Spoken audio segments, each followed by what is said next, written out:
Salmon. The word often brings to mind sunny days spent on the riverbank and the excitement of a big catch. But that is our world, not theirs. Today, Jeff and Marty will take us to a remote location where salmon congregate. Using a variety of filming techniques, they hope to capture a glimpse of an underwater world rarely seen by humans. The salmon world.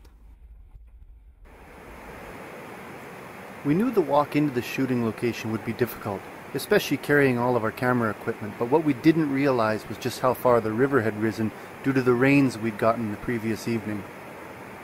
The trail that ran alongside the shore was now underwater, which forced us to find an alternate route, usually up over top of the slippery moss-covered rocks. This canyon contained a number of treacherous rapids. That, combined with the low temperature of the water, meant that falling in would very likely be fatal. As if he was reading my mind and wanted to make me even more anxious, as soon as we arrived, Marty headed for the steepest and most dangerous spot in the canyon. I decided to film up there because when I did look down, there was a tremendous amount of fish holding up, probably in the neighborhood of 100 to 200, ready to jump the falls. Quite a bit of hydraulics. As far as kayaking goes, which I've done a lot of, I think that water would be in the neighborhood of 5+6 for sure. It's a serious canyon, something that I would definitely stay away from. I only at the time had a rope with me. I would have preferred a harness. I didn't take it. It was sort of the spur of the moment.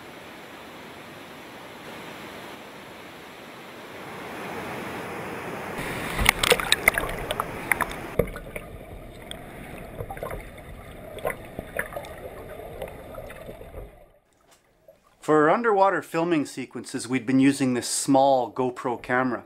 We'd just recently installed this flat lens housing and that made a big difference as far as clarity was concerned. But our problem at this location was turbidity.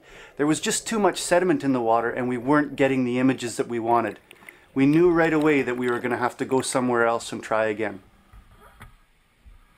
Before we left, we couldn't resist filming some of the salmon's attempts to jump the waterfall.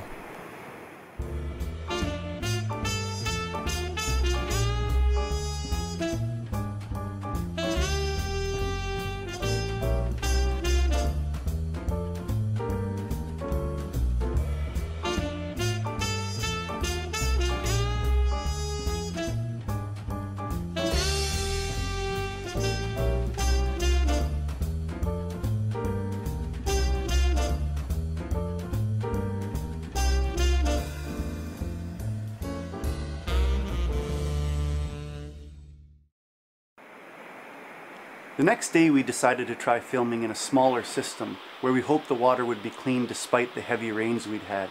We were ecstatic when we arrived and we saw we could see straight to the bottom of the creek. There were large schools of chum and pink salmon spawning. This was going to be the perfect location to try underwater filming.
And so our search for the salmon world comes to an end with this female. Having avoided killer whales, seals, sea lions, and the fisherman's net, she has completed the circle of life. Her body now returns its nutrients to the stream where she was born, 4 years and over 3,000 miles ago.